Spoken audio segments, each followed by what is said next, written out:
this on. Super twin power activate. Hey. Hey, everybody. I am Nakia Franklin.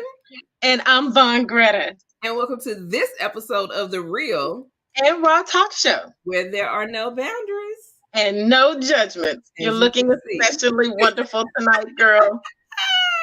You too, sis. Love your do-boo. So, I am so excited to introduce our guest for today. Yes. Miss Jamie Ray Wright, a resilience and encouragement speaker, activist, advocate, coach, domestic violence survivor, COVID-19 survivor, and an upcoming author of 2 life-changing books, The Power of Overcoming Shame and Learning to Love Yourself Again, and Finding Purpose Through Pain. Those are some deep books right there. Say that. Now, despite Jamie's trauma from abuse, depression, attempted suicide, and becoming a mother at 14 years of age, her ability to overcome life's oppositions is nothing short of impressive. In 2020, Jamie founded Jamie R. Wright, LLC, with a mission to provide survivor-led awareness, education, and empowerment to communities of color impacted by domestic and intimate partner violence. Now, Jamie has appeared on 60 Minutes, BBC News, NBC, CBS, Fox 26, numerous podcasts, and has been featured in various articles around the world. This girl is hot, right? Right. She also appeared on the DRS TV show with Dr. Ian Smith. He is so cool. And guess what, y'all? Now she's on the Real and Raw Talk Show with Nakia Franklin and Vawn Gretta. Nakia's gonna be singing fellas in the choir soon, y'all. Jamie, you guys don't even try. Watch what I tell you. I'm gonna go visit so I can record it and show it. So I'm a TikTok you. So Jamie is such a beautiful humanitarian. She proudly serves on the board of directors for the Houston Area Women's Center and the Unsilenced Voices. Both are nonprofit organizations that provide domestic and intimate partner violence services. It's amazing how we have to include different verbiage so that legally we can do what we need to do. Wow. In 2021, you guys, Jamie was the recipient of an Inspector General Good Citizen Award, the SME Humanitarian Award, come on, girl, and was recognized as one of Houston, Texas' top 10 total package award honorees for her efforts to end domestic violence and intimate partner violence. Through her humility. I'm still so into saying humanitarian, no doubt. And her commitment, absolutely, to raise the consciousness of her community. Jamie inspires the hearts and minds of thousands to create a new lens, to see it from a different perspective about domestic and intimate partner violence. Jamie is also committed to unfolding the truths of emotional, mental, physical, the way that physically impacts domestic violence. So, it's emotional, mental, physical abuse, psychological abuse, all kinds. It just incites all of those. And so she's an advocate of that within the communities of color, especially. So Jamie currently resides in Texas and enjoys her newfound freedom and autonomy in life. So now, you guys, it's time to get real and raw, like she's saying just now. We want to hear from you, and so does Jamie. So please take time, you guys. It just takes seconds to go to www.streamyard.com/Facebook to grant StreamYard access to your comments, to see your comments if you're viewing from Facebook, if you're viewing from LinkedIn and YouTube, because yes, we are going live there too. Quick little plug. You're fine. So stick around and post questions, share, and start your own watch party. You know why? Because it's time to enter into the no judgment.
God. Everyone, welcome to this episode of the Real and Raw Talk Show with Nakia Franklin and Vawn Gretta. So we just did an amazing introduction of our guest for tonight, Miss Jamie R. Wright, and we are so excited to have her on this particular episode. Sis, your hair is just delightful, darling. So, well, thank you, sweetheart. It was a traumatic thing. I'm glad we have this episode. Miss Plain. we'll talk about that on the But anyway, thank you. You are looking beautiful as well as tonight. Thank you, love. All this spring change. Right. Okay. So we're gonna bring into the room, introduce to some, and I don't how you say it. I say introduce to some and present to others. Yes, introduce to some and present to others. So I'm used to just introducing or just presenting. I don't know. Introduce to some and presenting to others. Miss Jamie R. Wright. Woo! Hey. Hey. Happy Monday. Thank y'all for having me. I already know this is going to be super fun. Yes. Thank you for the honor and opportunity. Absolutely. Well, you know what? Thank you for gracing us and our audience with your presence. And, you know, this opportunity is, to say the least, going to surprise so many people, right? And we love the fact that people will be able to relate to you at a whole different level. You've been on so many different platforms, NBC, CBS, with all of these great people, right? These famous people in the world. And we're famous too in our own right.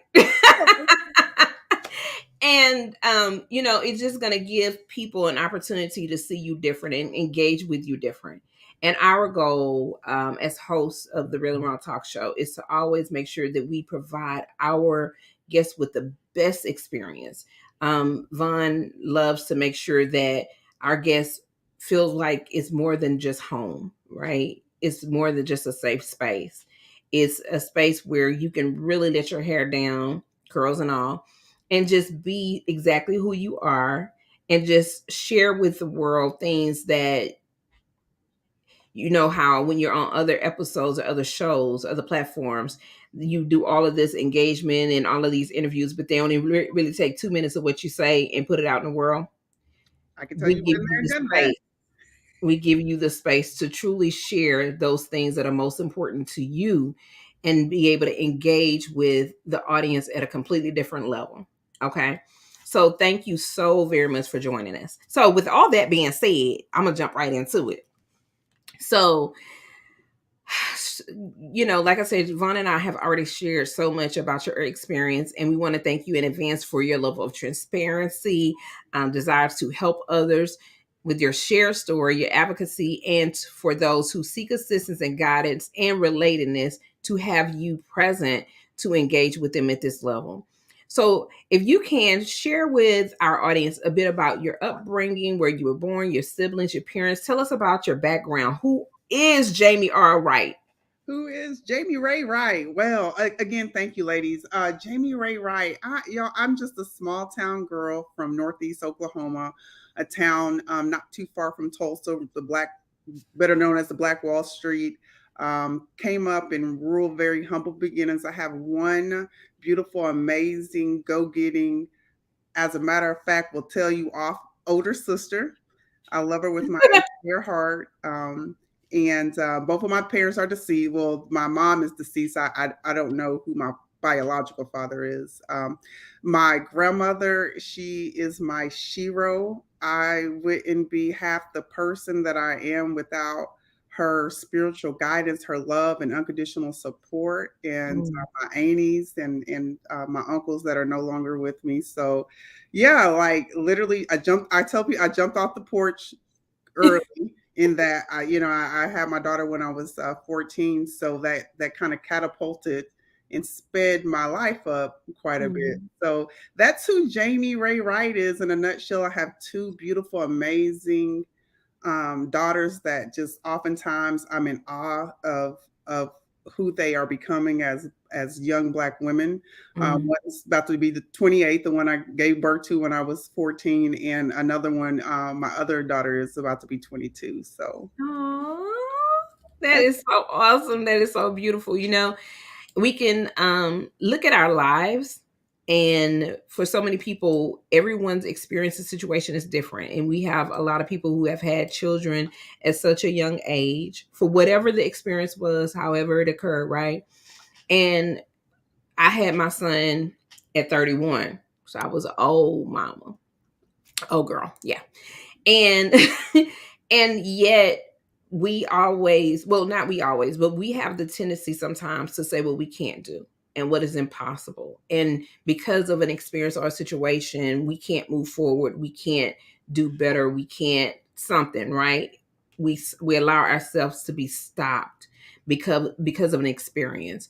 And you are an example of what a human being is able to do and what is possible for a person's life if we make the decision, if we choose, because it ain't always easy, it's not always simple, it's not quick, okay? And I'm not saying that everybody in the world can do it, because sometimes things occur to where you're just unable, and it's okay, right?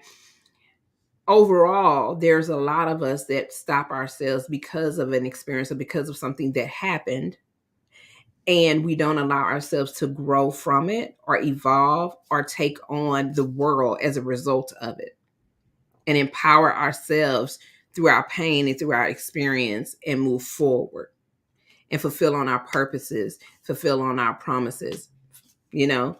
That So is thank you yes. so very much. Well, that's why I'm always honored to come on platforms like you all's, because I believe in my whole heart that beautiful women like you all putting authentic messages out in the world, showing people that yeah, life it just sucks. However, we can overcome it. So that's why I'm always incredibly grateful to be on beautiful grassroots platforms like you all, so we can together Yes. empower, inspire, provide hope, a form of hope to people. Yeah. Absolutely. Because, once you get that hope, sometimes you just have to spark that fire. And it can be a word, it can be something they see, it can be something they hear, it could be a song, it could be something in your background, whatever it is, like your physical background, that painting on the wall, right? It could be something in your personal background, your personal experience, but there's something that can spark up a light in someone, and that can be the key, the thing that God needed for them to have received in that very moment, for them to move forward in their lives, for them to step up and to stand up. And as difficult as it is to be able to get all of the heavy weight off of them, and it can look like whatever that is, right? To get it off of them, for them to be able to move. And all you need to do is move just a hair. It don't take a whole lot, just to have enough hope and enough something within you to take that very first step. Because once you get that first step down, you can go forward after that. So tell us how you are today. How is your support circle? Um, do you have a circle of people who have gone through experiences such as yourself that is still in your life today, that helps continue to carry you forward? Because I know times can get challenging, right? Oh, absolutely. In case of point, like what my creator, the path that he has me on now, right? 2 years ago, I would have never thought that I'd be on 60 Minutes and on you all's platform, like sharing my story. I'm a small town girl from Oklahoma. Like swing out dance in Dallas Fort Worth, and that's it. Like I lived a very common and beautiful life. So that, I mean, where I am now is a testament of like life is just, like I finally, you all in 2018 thought that I was going to live this beautiful life, right? After all the obstacles and all the opportunities I had to grow and build my character in 2018 when I met my ex. I was like, you could not tell me nothing about this man. Tall, Mm. dark, handsome, ordained minister, very solid, super solid man. And we dated for a couple of years. moved from Dallas to Houston, when we exchanged vows in Fort Worth, I mean, I was finally going to have the love that I've really been like wanting for my entire life, especially love from a man, because I didn't have healthy love growing up, right, as a little girl. Hence, why my oldest daughter came into the picture, and I'm thank God every day for both of my girls. And so, yeah, after thinking like I can't go through no more obstacles, right? I'm going to live this out. We're going to do amazing things to build the kingdom of God, and not ever in a million years thinking, like a couple of months after I moved to Houston, here in Houston from Dallas, that I'd be in a homeless shelter as a result of domestic violence. And to be more graphic and specific, him hitting me in my face and knocking my teeth loose. So I say all that to say that you're right. It's a constant, either like Bishop Jakes oftentimes says, we're either going through a storm, coming out of one, or about to go through one, right? And so in terms of my support network, hands down, it's by the grace of God. Wow. By the grace of God and prayers from my grandmother, prayers from my family. I have 2 aunties left. My grandmother had 6 children, and she's buried all of them but 2. Wow. Prayers and atta girls from my aunties, even atta girls from my girls. I have a powerful spiritual mom, Mama O. I'm telling you, she prayed me up out of the Houston Area Women's Center, right? And so, to answer your question in terms of support, I've been blessed to have a constant form of support around me, but I also have to be authentic and honest and transparent to say that people that don't support me, I love them with agape love, because that's what my father tells me I have to do. Right. I put them on the outer sphere. Like they don't have access to my core. So the people that are in my core are absolutely supportive, and not supportive like they're gonna tell me everything that I want to hear. They hold me accountable when I'm living raggedy. That's so important. That's so important, because we have enough yes people out in the world, right? And most of those people that say yes don't support us. They don't care one way or the other. They're just there to be fillers, right? Instead of being those that are honest and authentic, honest and transparent, because that we need more of those people in our lives. And Jamie, when you're talking to Vawn, I'm sure she's gonna be asking you more about your experience and the backstory. So you'll have an opportunity to get more into that. And if you get emotional, because we have it. Okay, it's okay.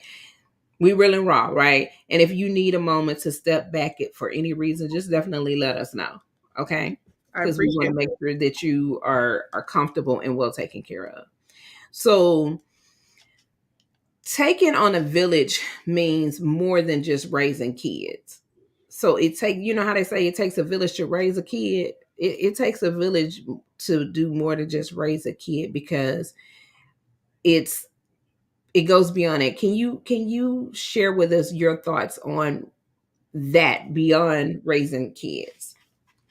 Oh, absolutely. So, especially and specifically in the Black community, villages of the community, village, lock in arms. I feel like, absolutely need that, and need to work more towards having it now, because the backstory of my story, and in 1 in 4 women and 1 in 9 men, based on the statistics of people that are impacted by intimate and domestic violence, intimate partner violence, and domestic violence, is that we are navigating, and I'm specifically talking about the African American community, because that's my lane, right? I've always been Black. I've always dated Black men. I was, raised by a Black tribe of people. We're navigating through 400 years of trauma, right? So when we talk about the backstory of I don't care if it's domestic violence, if it's, divorce, if it's molestation, like it's that whole, like the backdrop of what we're trying to navigate through even now today in 2022 in terms of oppression and in inequality and racial profiling and all of that stuff. So I say that to say community is key. Yes. I mean, community and village is absolutely key. And that's one of the things that I admire the most about the way the Houston Area Women's Center, our vision going forward is when it comes to domestic violence and sexual assault, it's no longer a family issue. And this goes for anybody, right? Purple, Right. green, heterosexual, same sex, anybody. We can't continue looking at it as a family issue. It's a public safety issue. And when you talk about a public safety issue, then you incentivize and you inspire the community to come together in a non-condemning way to really get to the root of the issue so we can solve it. So to specifically answer your question, village community is everything, especially in the Black community. Absolutely. So how did you become a member of the board for the Women's Center? Tell us a little bit about that. If to your viewers, and thank you for everybody that's tuning in Facebook Live on my platform. I love and appreciate you guys so much. If nobody believes in the Creator, I'm a believer, right? And I respect all religions, right? I specifically am a Christian, but whatever higher power that you believe in, if you don't believe that he or she exists, and specifically in my case, he, capital E, capital H, nothing but God. I'm in board meetings and I'm like, how do I live? I was a client, homeless for 3 months, and God has trusted me with my trouble, put me at the table. Difference. That's the only way I can, and just refusing to succumb to my circumstances. I understand and I share this as much as I can.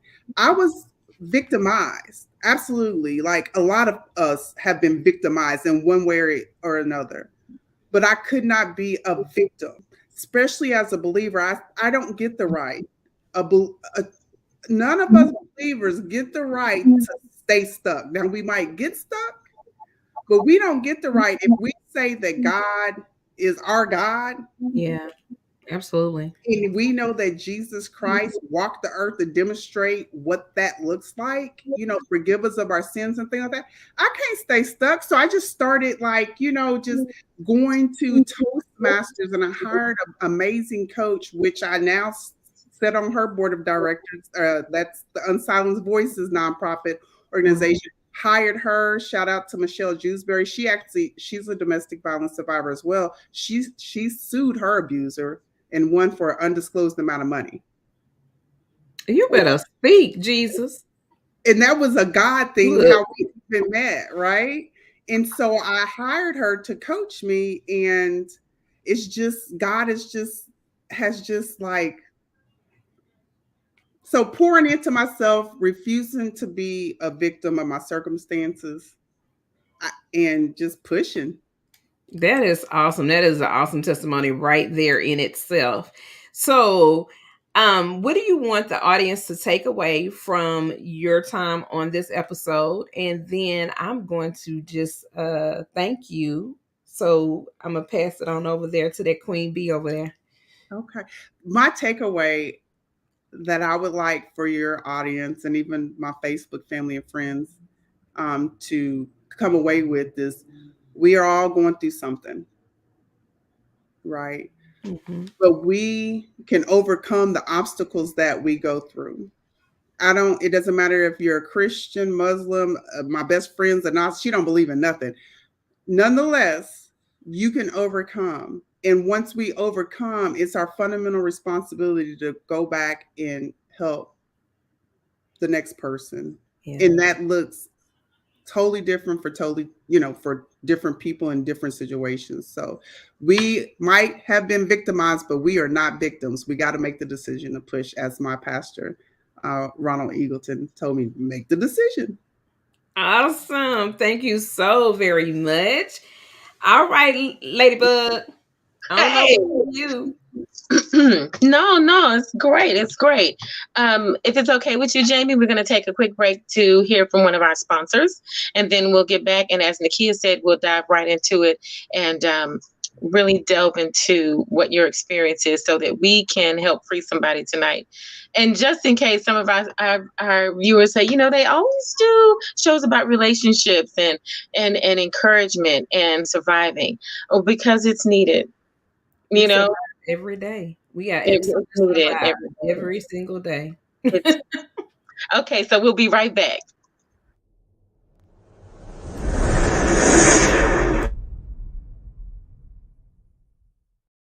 HomePrograms.com is a real estate company that provides 11 unique programs for buyers and sellers of all kinds. We have a solution for all the problems that people face when buying or selling real estate. I think it just makes the process easier knowing that you have people that are specialized in the programs and you don't have to do it yourself. Most programs can be combined, but it's based on qualifying factors. We found out that they have programs that help with down payments, that help with closing costs, and all the different things that we knew would be difficult for us. Our first realtor, we never met. There was a lot of unanswered questions. The deal fell through. So we reached out to them, and within 2 weeks we were back at closing because everything was already still checked off. They informed us on programs like the NCC rate and told us that it was a $2,000 tax credit and just informed us on opportunities that we could take advantage of that had not we chose to go through them, we would have never known about. I feel safe. I love the neighborhood. I feel like it was a great fit for our family. I like the idea of having our own place and being able to do whatever we want with it, where you're very limited with an apartment. We will guide you through the entire process because we are realtors and we will find that home for you. Contact us today for a free, confidential consultation so that we can listen to what you have to say. All right, we're back. And we'll be waiting for Jamie to get back and then we'll get going. Hey, Jamie, you're back. Okay, first I want to tell you, first let me say thank you to New Home Programs with Corey and Millie Kamadiner. Thank you for always supporting the things we do. Okay, so Jamie, thank you very, very much, ma'am, for being so transparent and, of course, beautiful inside and out with everything you've shared so far.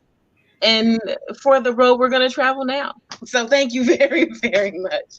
Earlier when you were speaking with Nakia, you mentioned how so many people prayed for you if you didn't have a praying grandmother and mother, and you went down the list.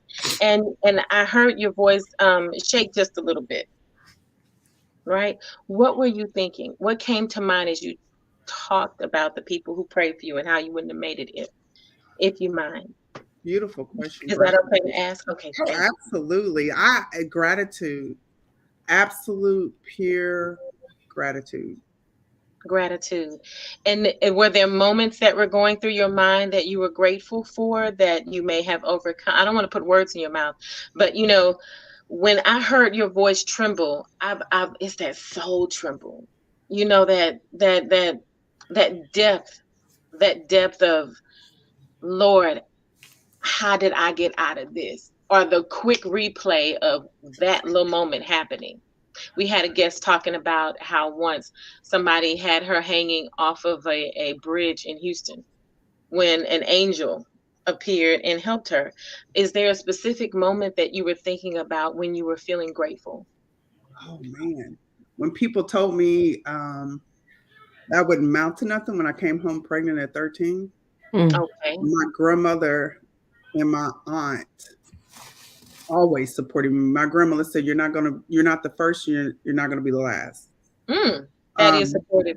Yeah. When I dropped out of junior, I was in the 6th grade. The moment that I smoked crack cocaine out of a Coors can. The women that I had the honor of sharing space with at the Houston Area Women's Center that don't get the opportunity to sit on the board and don't get the opportunity to share their stories, that God chose me to be the vessel. I'm grateful. Yeah. Sure. Thank you, Jamie, for saying that. I really appreciate your authenticity. I can see it in your eyes. And mind you, I'm not asking these questions at all to even come close to disparaging the situation or you, but to make those words come out. When I had my last my last stop moment. You know that whatever you know what I mean? Okay, so everybody, you have this moment where you say, okay, that's it, stop. Jennifer said that's enough in the movie. But I see, Nakia, you got to be up on your movie, girl. Enough. I'm going to get Nakia right one movies, y'all. We're going to binge for a whole month. Okay, no. But in all seriousness, somehow that we can go back to that stop moment, that moment where we said, that's a wrap. It's something that you play in your head, and I think you verbalize. Would you agree? And that language never loses. And I'm hoping that when you say things like you just answered or shared with us, that everybody else that's getting this and will get it, it'll be their stop moment too. Does that make sense? Absolutely. What was your stop moment? What happened that made you say, I'm pressing the damn brakes on this. Nope. And then I'm throwing some kerosene and lighting the thing. That bridge I will burn. But you are not coming for me one more second. What was that moment when you said, enough? What happened? When I was pregnant with my second daughter, 19 years old, and helping my aunt and my grandmother care for my mom as she was dying of cancer at 47 years old. Mm-hmm. Fast forwarding and realizing that I was repeating the cycle that my mom accepted. She was a domestic violence victim. I say victim because she never left. I see. Her abuser ended up leaving her. Okay. When I replayed that in my mind, being a little girl and my sister cradling me because we are hearing our mom get the dog crap beat out of her and she's screaming for help. That was my stop moment. I said, okay. I will, in terms of my most recent stop moment, I was like, I can't.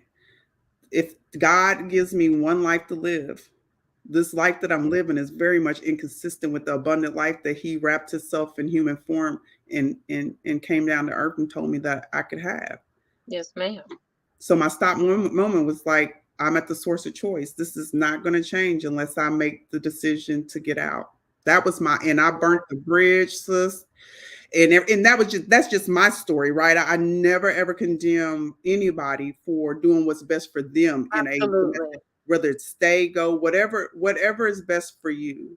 But right. What was best for me, I just couldn't see myself as an adult living like. As a child, I had no autonomy, right? I couldn't. Right. You couldn't say anything. So it was what it was. And for all you know, this was somewhere near normal. And you wondered, I wonder if Susie Q over there to my right in class is dealing with this. Maybe she is, maybe she isn't. I bet I'm all alone. I bet nobody deals with this. But indeed, you're not alone. But that was, what did you say? You came to the moment of choice? Is that what you said? Yeah, that I was at the power of choice. Like I'm at the power of choice. Like that's wonderful, Jamie. That means there's a choice to be made. Fear can tell you there is no choice. I'm trapped. This is it. So, but you heard from her. She said she came to the understanding, the power of choice. You also mentioned something about God. I would assert to say somehow, some way, you looked in the mirror and said, "This isn't for me."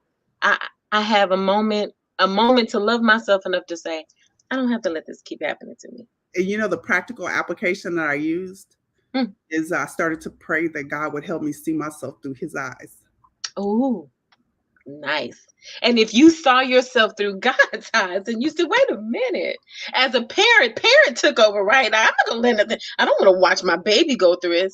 Well, why would I want to watch myself go through this? Right? That's so beautiful. And you even said something about how it was passed down. It could be passed down if you're not careful. So what do you say then to encourage people to change the narrative so that hopefully they don't even have to have a stop moment? Oftentimes what I say is my niche, my lane is my community, communities of color. What I say is we have too many people that's gone before us. Mm-hmm. I'm speaking to people that are accepting the abuse and people that's causing the abuse, because I've been on both sides of it. However, too many of our people have gone before us to play life small, and playing life small looks like beating up on each other, right? Hurting each other with our words, our actions. And when you say you've been on both sides, what do you mean? We understand one side. What is the other side of causing the abuse? Then should we say Causing the abuse, the hurt. I was infamous for emasculating a man. I make this and I do that and I have my own this and that. Oh, definitely that spewing that hurt, right? Because hurt people. And I didn't even recognize I was broken and hurt. And so all I could do is break other people and hurt other people. Well, how were you able to then say, oh, this is not healthy either. I'm hurting people. How were you able to overcome and come out of that? When I had the opportunity to attend this program called Landmark. Okay. And it's a program that are you familiar with Landmark? I was in a leadership program for years. Oh my God. Since 2016. Hold on, y'all. Oh my God. Oh my goodness, you're a Landmark graduate. Yeah. It's been since December 14, 2016 is when I took the introduction to a Landmark. And I went through the whole curriculum for living and completed and been in leadership as an introduction leader, completed that program. I'm still technically an IL, but I'm not an active IL. But that's why there's so much relationship. That's why the conversation is just so authentic and transparent, because there's so much integrity. Yeah. And I'm just oh, come on, integrity. Okay. So, Jamie. Yes, ma'am. Yes, honey. Yes. Come on. Like, wow. I had to accept the things that I could have done different in my first marriage. I had to accept that I put my hands on a man that I was dating. And that's one of the reasons why I fight so hard for both sides. Mm-hmm. Right? Because there is absolutely no excuse for physical abuse. There just is not. There is, on the other side, however, an explanation why some people choose to abuse. Right? Something that is a loaded statement right there, my sister. And it's not until we have the hard conversations and stand in the truth of it, will it change. For me, I mean, that was love, hitting and being hit, because that's what I seen, right? And that's why if anybody follows my social media or anything like that, I speak to both sides, especially with Black men. It's interesting, is it not? The systematic, hardcore degradation that and I am by no means, and neither is Jamie, and I will say Nakia as well, advocating for people who cause abuse. We are saying that there is a story, and to be understood can incite change. I just want to throw that disclaimer out there so it is very clear, and then for the abused, understanding them can somehow propel you into the healing process as well. I'm sorry, Jamie. I just wanted to say, Jamie said something earlier about being the source. Mm-hmm. And when you said the source, I was like, okay, when you are at the source of something, okay, you're going to identify where the trauma, where the hurt, the pain comes from, because that is the foundation. You have to get to the source of it. And when you get to the source of it, you're able to identify, okay, am I going to chocolate or vanilla choose? Okay. Wow. Is one way or the other. You can't stay in the gray area. And oftentimes when you have this experience, okay, we don't always realize that what we are afraid of is more afraid of us than we are of it. And so sometimes we get stuck and we fail to transform our lives and be able to elevate and move beyond our circumstance and that experience, what happened, and we get stuck in that story. So Jamie, thank you so very much. And here's the thing, it's like, while this is the hypocrisy I just want to remind you, you were at telling us about just to keep you on topic. It was you were, and don't forget what you were going to say. But as you continue, you were going to tell us about the passing down of the generational. How can we stop that? How can we encourage people to avoid that and change that narrative? Beautiful, beautiful segue. And that's my point.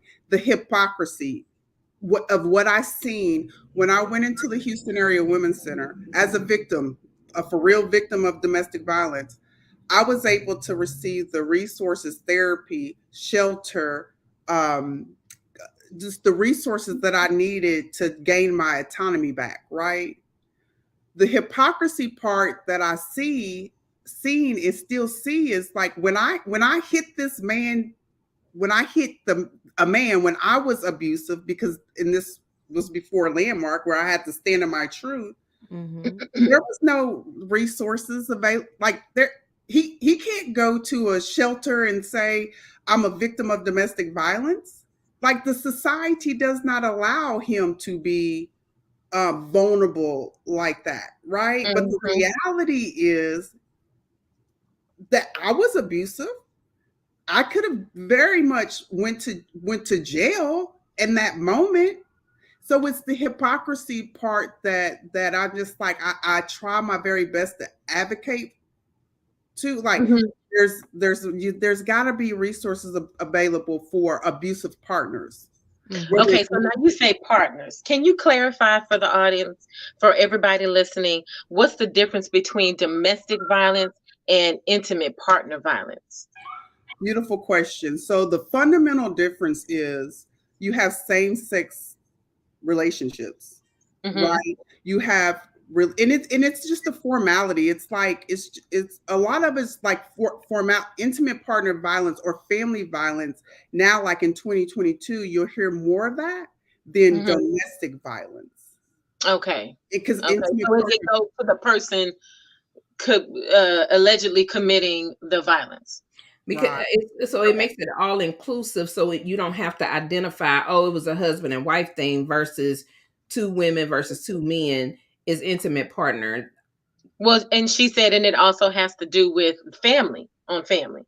Right, exactly. Exactly. So they're taking the specific part of the definition out of it. That's what I'm getting from it. So I'm just yes, so you have the Violence Against Women Act that was just reauthorized in May, but it was written some time ago, right? So a lot of the language historically says domestic violence, but a lot of, fast forwarded, we will start to see as a collective community more of family violence and intimate partner violence being used, because like you all said, it's just the overarching way to address all the factors. I do court watch through the Harris County Domestic Violence Coordinating Council, and I have the honor of a judge. Like, I was so proud of him.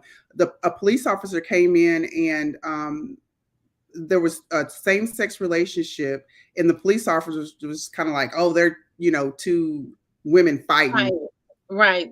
Like dummying down the situation as if it needs to be, right? Yeah. So yeah. That's my understanding of the difference between domestic violence and intimate partner violence. Thank you for sharing that. Absolutely. But the trauma thing, like this, having the hard conversations and being authentic and standing in our truth, me saying, for example, like, listen, I was broken, and so I'm gonna hit you, you're gonna hit me, and we're gonna have this dysfunctional physical relationship. And working on myself since 2014, the self-development, saying, wait a minute, like you said, the stop, like, hold on, I can't hit, you can't hit either. And so let's go back to the root of why we're hitting each other. And then when I went back to the root of why, like not the why, when I went back to the root of where that comes from, y'all, it's so powerful. What did slave owners do to us in slavery? Right. Beat us. drivers. Take away the family unit was the most horrifying thing they ever did, emasculating the men and expecting a woman to survive with her kids on her own and taking her man out the home. I just needed to go ahead and let that be clear. And it's very clear, and it's not a woe is me and victim. You all, it's still happening. Yes, it's having the heart with not being able to like you the black man can have a whole MBA or a doctorate or whatever, and they will still go buy a truck and drive trucks and buy 3-4 more and put somebody in them and make the money they should be making in the corporate ladder exchange, but they're not. They're getting cut down, and then they have to deal with the verbal assault, the underhanded, corrupt, kind of systematic, slide through, cut you softly kind of thing, and then they come on to us, and we got to deal with that bull. But it's not just from them. We get it from everybody. All we sides. Sure do. A black woman, certainly. All but that mess from slavery is still intact. Is the whole thing. Is like you still are doing your best to tear the unit of the home up with having James Evans in the house. Right. From my perspective, then some of them come home after working very hard. This is who I used to be. Then when you come home, you don't get no peace because remember, I'm the broken woman, so I'm emasculating you at home, right? I'm beating you down at home when you come home. So that is the reason why I advocate so hard, and I'm specifically committed to my community because it's deep rooted. It is so much deeper than domestic violence and intimate partner violence on all different levels, you all. And it's like I feel like it's my fundamental responsibility to have the hard conversations. Like I was abused and I abused. I was hurt and I got hurt. Specifically when it comes to the black men, you cannot tell me, you all, that a man is going to feel good about himself if he cannot provide. No, he's not going to feel good about himself. And however he was raised and however he was taught or not taught to deal with traumatic situations, uncomfortable moments, it's going to filter in. And I always say, like to my son, I say, okay, don't turn a woman into your punching bag for life. Now, do you talk about any of this in your books? Because you have Finding Purpose Through Pain, which you mentioned. I hear the deep soul tremble in your voice. It is so refreshing to feel the authentic flair to save the world one life at a time in you. I just had to say that. Okay, so again, Nakia mentioned earlier, she has the power of overcoming shame and learning to love yourself again, right? And then also finding purpose through pain. Can you talk about your books? I know that some of what we've been hearing probably is located in them, is it not? Oh, absolutely. So let me be fully transparent again. My books are on hold because I'm in a Women in Politics program, because I am definitely committed to having a seat at the table where the policies and the legislation in the conversations are being held. So thank you. So my books are on hold. I will be completing my Women in Politics program through the Texas Women's University. Super shout out to Scott. She is amazing. So I'm going to be completing that soon. What is her name? Her name is Dr. Jennifer Danley Scott, and that is a beautiful name. She's leading the Women in Politics certificate program out of Texas Women's University in Denton. My program is totally online. There's a campus here in Houston. Dr. Scott is an amazing individual. She's helped me with my books. Did you say Jennifer Scott? Yes. Dr. Jennifer Scott. Is she married? Yes, she's married. Okay. I was just trying to see if I could. Okay. Yes, I mean, it sounds so familiar to me. That's why I had to ask. Okay, you might know her. Does she have a business also? If she does, I don't know that part of her. Okay. Yeah, she's still my professor, right? So we got to keep it like super. Right. Yeah, it sounds like a great friendship in the future, though, doesn't it? That's what I say. As soon as I complete the program, I'm sure we'll keep in touch because she told me, she's like, I'll always be a part of your sphere and your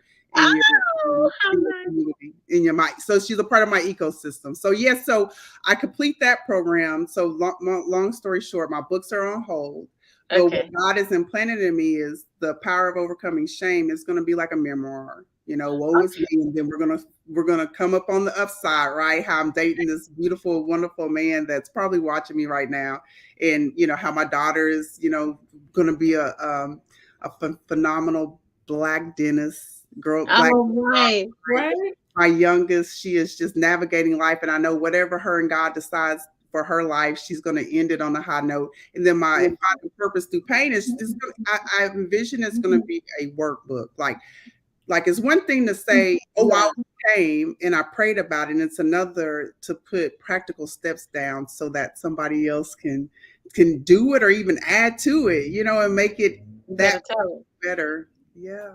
Absolutely. That is so beautiful. Well, Jamie, thank you so much for letting me just get all into your heart and soul. And like the song says at the beginning, show us your heart and soul, and let's talk about it. So you guys, the Bahamas Youth Choir is going to tickle our ears with their rendition of this beautiful song. I can't help but think about Nakia and I and other friends. But then when we come right back, Nakia is going to lead us, you guys, in the elegant way she does to close out the show. We're going to hear more about what she thinks about this situation. And so we'll also hear about Jamie's last thoughts as well. Okay? We'll be right back. Hello, I am Dexter Fernando, Director of the Bahamas National Youth Choir. And it is certainly a pleasure to participate in the Real and the Raw talk show. Music has so many positive attributes, and so does the song you're about to hear. It is open for interpretation, but it is our prayer that you will find peace, love, and comfort in it. Have a great day.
All right, all right, all right. That's so beautiful. Oh, Opportunity. thank you so much, Vawn. So, Jamie, thank you so very much for sharing with us. And we hope that this experience has opened up some opportunities and some doors for you and given you the opportunity to see things in a much greater way, in a much greater space, and that you feel like you were. I'm sorry. He needed some love. I love it. Listen, that's what it looks like. He was like, I'm not leaving this door until you give me my love back. I was like, okay. Quarantine, we need healthy men. Oh, Right? So as I was saying, that it gives you the opportunity to reach more people, and more people are willing to reach out to you more. More organizations continue to see the value that you are bringing to the table and the contribution that you're putting out into the world.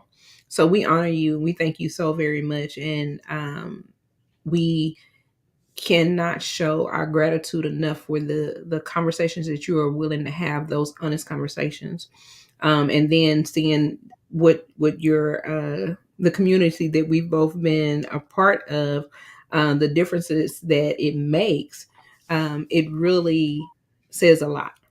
It says a lot. So, how would you like people to remember your time here with us, and any of your contact information to make sure that people have the space to get in contact with you when they watch this information again? Vawn definitely is always right on top of things. Put it up on the screen for us as well. Wow. So thank you again, ladies, for having me. It's been an absolute honor. It's been fun. I'm grateful. Keep pushing, please. We need these. We as a whole world need and deserve these authentic, awesome conversations with good-hearted, good energy centered people. So thank you. If anybody is out there and they're watching and they are in an abusive relationship or they are causing the abuse, please know that there is resources available that are free, confidential, available 24 hours a day, 7 days a week. There's the National Domestic Violence Hotline. If you're in the Houston area, there's the Houston Area Women's Center. 713-528-2121 is our hotline. If you're an abusive partner, there's ABDA. Please always feel free to contact me on social media. I might not can specifically or directly help you, but I promise you I will find somebody that will. So yeah, and know that there is life on the other side of disappointment. I don't care what that disappointment is. At the point that we make the decision to push and overcome, there is a beautiful life that opens up on the other side that is just absolutely amazing. And I stand here as a witness of just that thing. Find me on all social media, Jamie R. Wright, Jamie R. Wright, on Instagram, Facebook, TikTok. Oh, I have a TikTok now, y'all. My best friend. Anyway, all social media, y'all. Seriously, in all seriousness, and thank you again. This has been an absolute honor. Awesome. Can you spell ABDA? So I want to make sure that we. I'll put it ABDA. Yes, so it's AIDS to victims of domestic violence. Is A as in apple, V as in Victor, D as in Delta, A as in apple. Okay, thank you, because I want to make sure I was getting that correctly. And so you shared all of the information and everything. Thank you so very much, Jamie. It has been an esteemed pleasure. We love all of our guests. Yay! We love all of our guests. And we can't acknowledge you all enough. We can't speak enough about your greatness, how you bless us, how you make a difference for us. With every guest that come on, we take away nuggets. We take away things that really make a difference for us. It helps us grow. It helps us evolve. It helps us become better people. It helps our guests. It helps our audience. Everyone takes away something. So please join us for the after the show after party. Want you to refresh your screen at 10:15. And we'll be on with the Slappy Pain. I ain't gonna give them all that, right? Jamie, you can join us, or you can retire for the night. We understand it's a Monday night, but we truly appreciate all of our guests. We appreciate our audience, those that chime in now, those that chime in later. Please share. If you've heard anything that you feel like will make a difference for anyone, please share these episodes. Please reach out to our guests. Please reach out to us so we know that we're making a difference for each and every one of you. We're touching the lives of somebody, that what we're doing is not in vain, that what our guests are doing is not in vain, because it is so important that we have access to resources. We have access to people. We have access to opportunities. You can't get this on Oprah. You're not going to get access to this on CBS, NBC, 60 Minutes, because they're not going to let you dialogue and have this type of engagement with the guests the way we do. So we're trying to really make a difference in the lives of all human beings. So thank you so much for joining us. My name is Nakia Franklin. And I'm Vawn Gretta. And that's Jamie R. Wright. Hang out for a minute. When we play the credits, don't leave just yet, okay? Yes. Okay. Where there is no boundaries. And no judgments, y'all. All right. Not at all. No judgments. Jamie say. Bye, y'all. Have a good night. Thank you for joining us on another episode of The Real and Raw Talk Show with Nakia Franklin and Vawn Gretta. Remember to like and follow us on all social media platforms. A special thanks to our guests, sponsors, and audience members. We are grateful for your support of our programming. If you would like to become a guest or sponsor one of our shows, please email us at info.realrawtalkshow@gmail.com. We would love to hear from you. This has been a Vawn Gretta Studios production, where we are creating without limits, in association with Social Integration, specializing in socially integrated programs and services.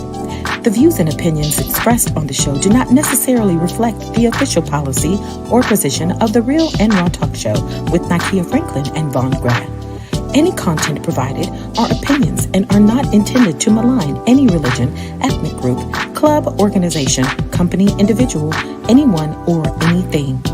Stay connected and join us for our next conversation on first and third Monday of every month, where there are no boundaries and no judgments.